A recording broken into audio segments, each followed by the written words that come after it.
তোকে দেখতে আসবে। হোয়াট, তুই ফাইজলামি করতেছিস আমার সাথে? দুলা ভাই, বুঝলাম না আমি এটা। হঠাৎ করে আপনার বান্ধবী কোত্থেকে পয়দা হলো?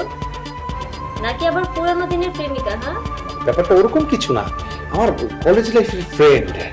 আর তোমার আপু ছাড়া অন্য কারো কথা তো আমি চিন্তাই করতে পারি না। সেটা তো বোঝাই যাচ্ছে। এত কথা তো আমি শুনতে চাচ্ছি না মিয়া। তোকে থাকতে বলছি মানে তুই থাকবি, কালকে বাসা থেকে কোথাও বের হবে না, মনে থাকে জানো। চলো যাই। ওকে, দেখা যাবে।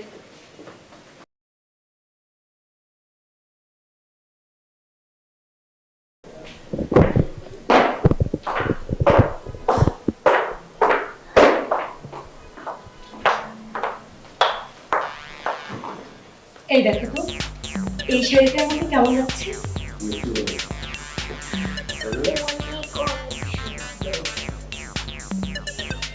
যাও না, রেডি করো। আচ্ছা, তুমি বাবুর চুলটা আজকে দাও, আমি যাচ্ছি।